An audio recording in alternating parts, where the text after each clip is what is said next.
எங்களுடைய அழைப்பை ஏற்று இங்கே வந்திருக்கின்ற பத்திரிகை நண்பர்களே, தொலைக்காட்சி தோழர்களே, எல்லாருக்கும் வணக்கம். காலையில் இப்போ இதுல பாத்தீங்க, இடையில சம்பந்தம் இல்லாம நண்பர் விஜயகாந்த் வந்தாரு, எதுக்கு சூப்பர் ஸ்டார் வந்தாரு, எதுக்கு உலகநாயகன் வந்தாரு, சிரஞ்சீவி வந்தாருன்னு இங்க வந்து நான் உட்காரும் போது அண்ணன் என்கிட்ட ஒரு கேள்வி கேட்டாங்க. இந்த படம் முதல்ல ஹிந்தியில தானே வந்துச்சு, அதுக்கு பிறகு தானே நீங்க வந்து காப்பி அடிச்சீங்கன்னு கேட்டார். ஏன்னா இது வந்து இந்த ஜெனரேஷன் அப்படித்தான். ஏன்னா 30 வருஷத்துக்கு முன்னாடி எனக்கு முதல் படம் கேப்டன் விஜயகாந்த் அவர்களுக்கு ஒரு பெரிய திருப்பத்தை ஏற்படுத்திய படம். நான் முதல்ல தமிழ்ல டைரக்ட் பண்ணேன். ரெண்டாவது தெலுங்குல அங்கே சூப்பர் ஸ்டாரா இன்னைக்கு இருக்கிற சிரஞ்சீவி சாரை வச்சு சட்டானைக்கு கல்லு லேவு அப்படின்னு டைரக்ட் பண்ணேன். மூணாவது கன்னடத்துல சங்கர் நாக் அவங்கள வச்சு டைரக்ட் பண்ணேன். அவங்க இப்போ இஸ் நோ மோர். அவங்க எல்லாருக்கும் தெரியும், அவர் ஒரு கார் பைத்தியம், டிரைவிங் அவ்வளோ இதுவாக பண்ணுவார். அந்த கார் ஆக்சிடென்ட்லேயே அவர் இறந்து போயிட்டார். ஏன்னா அவர்கிட்டையும் அவர் இங்கே ஸ்க்ரீனில் இருந்திருப்பார். அதே போல் கமல் அவர்கள் மலையாளத்தில் வந்து அந்த கெஸ்ட் ரோலில் நடித்தார். அவர் நடித்த அந்த கெஸ்ட் ரோலில் தான் ஹிந்தியில் அந்தா கானூன் அமிதாப் பச்சன் நடித்தார். சூப்பர் ஸ்டாருக்கு இது முதல் இந்தி படம், அறிமுகமான படம். அத்தனை 5 லாங்குவேஜ்லையும் இது வந்து 30 வருஷத்துக்கு முன்னாடி சூப்பர் ஹிட் ஆன படம். அதனால தான் அவர்கள் இங்கே உங்களுக்கு இந்த இதில் இடம் பெற்றார்கள். இப்போ இதுக்கு மேலே நான் ஒன்றும் பேச விரும்பலை. இந்த படத்தின் ஒரு நகைச்சுவை நடிகராக நாங்கள் அறிமுகம் செய்திருக்கிறோம். அவருங்க எல்லாருக்கும் ரொம்ப அறிமுகமானவர் தான். சின்ன திரை மூலமாக பெரிய திரையில் நாங்கள் முதலாக அவரை பிடிச்சி இழுத்துருக்கிறோம். அவர் மேடைக்கு வருவார். விஜய் அவர்கள்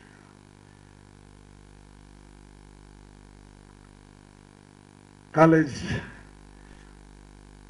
படிக்கும்போது அவர் வந்து டாக்டருக்கு படிக்க வைக்கணும், இது எல்லாருக்கும் தெரிஞ்ச விஷயம். நான் ரொம்ப ஆசைப்பட்டேன், டாக்டர் ஆகணும், ஏழைங்களுக்கு ஹெல்ப் பண்ணணும், இலவசமாக அவர் ட்ரீட் பண்ணணும் அப்படின்னு ஆசைப்பட்டேன். பட் அவர் வந்து இல்லைப்பா நான் ஆக்டர்னாரு. ஒரு தகப்பனா எங்களுடைய கடமை, ஒரு பிள்ளை என்ன ஆசைப்படுதோ அதை பேரண்ட்ஸ் செய்து வைக்கணும். அதை வந்து நாங்கள் பண்ணோம். ஒரு முதல் படம் பெரிய ஹிட் இல்லைனாலும் அப்படியே கஷ்டப்பட்டு ஒரு 5 படங்கள் நான் அவரை மோல்ட் பண்ணி ஒரு ரசிகன் அப்படின்னு ஒரு 3வது படம் வரும்போது ஒரு ஒரு ஹீரோவாக அக்செப்ட் ஆனார். அதுக்கப்புறம் அவர் கடினமாக உழைச்சி இன்னைக்கு இந்த நிலைமையில் தமிழ்நாட்டு மக்கள் மத்தியில் இளைய தளபதின்ற பேரில் இன்னைக்கு துப்பாக்கி கையில் எடுத்துக்கிட்டு ஒரு வெற்றி நடிகனாக வளம் வந்துக்கிட்டு இருக்கிறாரு. இது எதுக்கு சொல்ல வரேன்னா, பிள்ளைகளுடைய தாகம் என்ன, அவர்களுடைய ஆசை என்னன்ற தெரிஞ்சுட்டு பேரண்ட்ஸ் அதை பண்ணணும் அப்படின்றதான். நண்பன் படம் கூட தான் அதே மாதிரி தான். என்னுடைய தங்கச்சி மக விமலா, அவங்க வந்து ஸ்கூல் வச்சு நடத்திட்டு இருக்காங்க, காலேஜ் வச்சு நடத்திட்டு இருக்காங்க. இந்த ஹோட்டல் இது மாதிரி மாலிபுரத்தில் ரெசார்ட்டு அதை அவங்க பார்த்துக்கிட்டு இருக்காங்க. அவங்க ஹஸ்பண்ட் பார்த்தீங்கன்னா வந்து மாதத்தில் ஒரு 5 நாள் இங்கே இருப்பார், மற்ற நாள்லாம் ஃபாரின் சுற்றிக்கிட்டு இருப்பார், ஷிப்பிங் பிஸ்னஸில். அவங்களுடைய மக, அவருக்கு ஆசை இந்த பொண்ணு வந்து MBA படிக்கணும். பட் பிறந்தது கொண்டது எல்லாமே என் வீட்டில், அவங்க வீட்டில் இருக்கிற நாளை விட எங்களோட இருந்த நாட்கள் தான் அதிகம். அவளும் சரி, அவளுடைய தம்பி மிச்சலும் சரி, எங்கள் வீட்டில் தான் அதிகமாக இருப்பாங்க, என்னோட தான் அதிகமாக இருப்பாங்க. அதனால தான் தெரியல, எனக்கும் தெரியாமல் அவங்களுக்கு ஸ்னேகாவுக்கு வந்து இந்த லைனில் நாட்டம் வந்துருச்சு. அதை எனக்கு வந்து 3 வருஷத்துக்கு முன்னாடியே லேசாக கோடு போட்டாங்க. நான் அப்போ சொன்னேன், திடீர்னு நீ வந்து பண்ண முடியாதுமா, நான் வயசை பற்றியே அவள் சொல்லுவான் என்கிட்ட, தாத்தா நான் சின்ன பொண்ணுன்னு நினைக்கிறீங்களா அப்படின்னு சொல்லுவான்.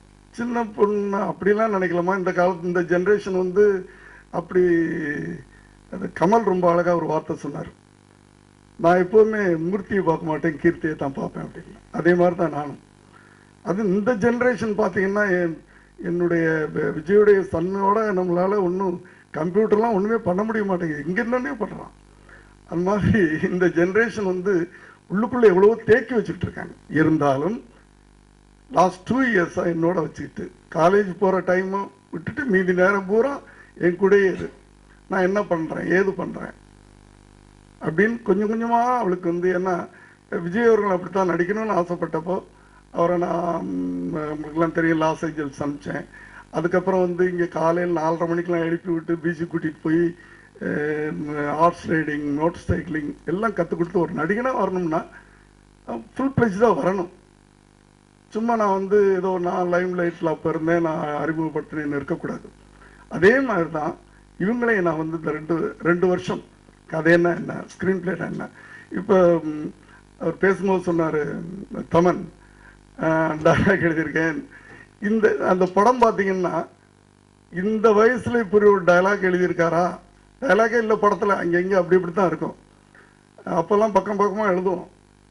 உடனே ஸ்னேகா சொல்லுவான், நான் ஒரு டைலாக் எழுதிட்டு அவர்கிட்ட படித்து காட்டுவேன், அவங்ககிட்ட படித்து காட்டுவேன். தாத்தா இதெல்லாம் வேலைக்கு ஆகாது தாத்தா, ரொம்ப ஃப்ரீயாக. ஏன்னா சின்ன வயசுலேருந்து என்னோட இருந்ததுனால அந்த போல்டாக சொல்லுவோம்.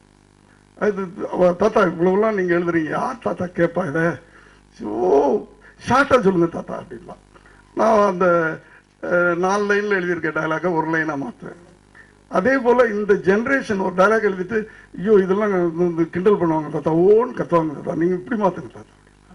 இப்படி நான் டைலாக் நல்லா இருக்குதுன்னு அவர் சொல்றதுக்கு காரணமே வந்து அவருடைய இன்புட். அதாவது விஷயம் இருக்கு, அந்த விஷயத்தை இப்படி சொல்லணும் அப்படின்னு நான் தெரிஞ்சுக்கிட்டதே அவர்கிட்ட இருந்து நான் கற்றுக்கிட்டேன், அவங்ககிட்ட இருந்து நான் கற்றுக்கிட்டேன். இப்படிதான் வந்து இந்த கதை. அதாவது ஒரு ஸ்க்ரீன் பிளே பண்ணிட்டு அவங்கள முதல்ல நான் சாட்டிஸ்ஃபை பண்ணான்னா காலேஜ் கோயிங் கேர்ள், அவங்க ரசிச்சாங்கன்னா நிச்சயமா அந்த வயசு குழந்தைங்க ரசிப்பாங்க. ஸோ ஒவ்வொன்றையும் நான் எழுதுனேன்னு பேரே தவிர அவங்க அப்ரூவ் பண்ணணும், இது ஓகேம்மா ஃபுல்லாக படிச்சு காட்டேன் ஓகே, அதுக்கப்புறம் தான் நான் நடிகர்கள்ட்ட போய் படிச்சு காட்டுறேன். இப்படி மோல்டு பண்ணி கொண்டாந்தேன். அடுத்து ஒரு படம் வெற்றி அடையணும்னா இப்போ டைரக்டர் அவங்கள உருவாக்கிட்டேன். அவங்க மட்டும் காரணம் இல்லை, ஒரு டைரக்டர் மட்டும் காரணம் இல்லை. சொன்ன மாதிரி ஒரு நல்ல ஒளிப்பதிவாளர் எனக்கு கிடைச்சாரு. அடுத்தது கிரிட்டிக் பண்ணிக்கிட்டே இருக்கக்கூடிய, ஐயோ அதாவது டார்ச்சர் டு த ஸ்கோர் அப்படின்னு சொல்லணும்னா, வா ஒன்று அறிமுகப்படுத்தணும், வா இங்க வா. என்னோட அசோசியேட்டா இருந்து இப்போ ஸ்னேகாவுக்கு கூட இருக்கிறார். அதாவது டார்ச்சர்னா அப்படி ஒரு சில நேரத்தில் அடிச்சு போட்டுடலாமான்னு தோணும். ஆனா எப்படி டார்ச்சர்னா அந்த டார்ச்சர் வந்து நல்ல விஷயத்துக்கு உண்டான டார்ச்சர். கரெக்ட் தானே? ஒரு சிலர் டார்ச்சர் பண்ணி கொண்டுடுவாங்க, ஒரு டார்ச்சர் பண்ணி மோல்டு பண்ணிடுவார். என்னன்னா கொஞ்சம் ஓவர் எமோஷனா சொல்லுவார் ஒரு விஷயத்தை சொல்லும்போது. இப்படி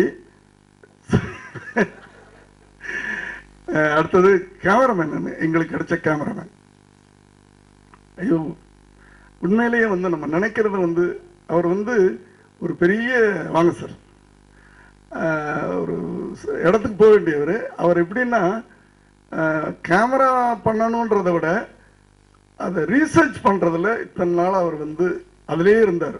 புக் எழுதி இருக்கிறாரு ஒளிப்பதிவை பற்றி. என்ன ஒரு கேமராவை இது பண்ணால் அந்த கேமராவில் என்னென்ன இருக்குது அப்படி ஒரு அந்த கேமரா.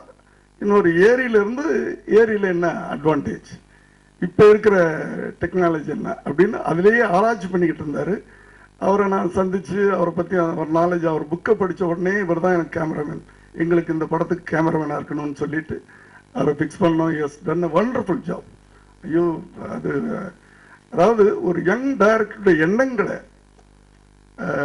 உயிராக்கி கொடுக்கறது வந்து கேமரா தான். நீங்கள் தானே விஷுவலாக பார்க்கும்போது நாங்கள் என்ன நினச்சிப்போம் அந்த விஷுவலாக வந்து உங்களுக்கு காட்டணும். அது வந்து கேமரா தான். உண்மையிலே நன்றி சார், ரொம்ப நன்றி, நல்ல வேலை பண்ணியிருக்கீங்க சார். இப்போ என்னுடைய பேத்தி, அதாவது என் தங்கச்சி மகளை எல்லாரும் வந்து இப்போ திடீர்னு ஒரு நாள் வந்து எனக்கு ஃபோனில் சிரஞ்சீவி சார்ட்டுக்கு சார் உங்கள்கிட்ட வரணும், அவங்கள்ட்ட பிளெஸ்ஸிங் வாங்கணும், யார் என் பேத்தியை நான் டைரக்டராக லான்ச் பண்ணுறேன். உங்களுக்கு விஜய்க்கு அவ்வளோ பெரிய பொண்ணு இருக்கான்னு கேட்டார் டப்புன்னு. இல்லை சார், என் தங்கச்சியுடைய பேத்தி எனக்கும் பேத்தி தானே அப்படின்னு சொன்னேன். அதனால் அவளும் வந்து ஐயோ எனக்கு அவனே வருது. அவங்களும் வந்து ப்ரெக்னென்ட் ஆனதுலேருந்து பிறந்தது என் வீட்டில், தொட்டில் போட்டது என் வீட்டில், கதை சொல்லாமல் தூங்க மாட்டா, நைட்டில் தூங்க மாட்டாங்க. டெய்லி கதை சொல்லியே நானே இந்த ஃபீல்டுக்கு இழுத்துட்டேன்னு நினைக்கிறேன். சின்ன வயசில் நெஞ்சில் படுத்துக்கிட்டு தூங்குமான்னு சொன்னோம், கதை சொல்லுங்க தாத்தாம்பா.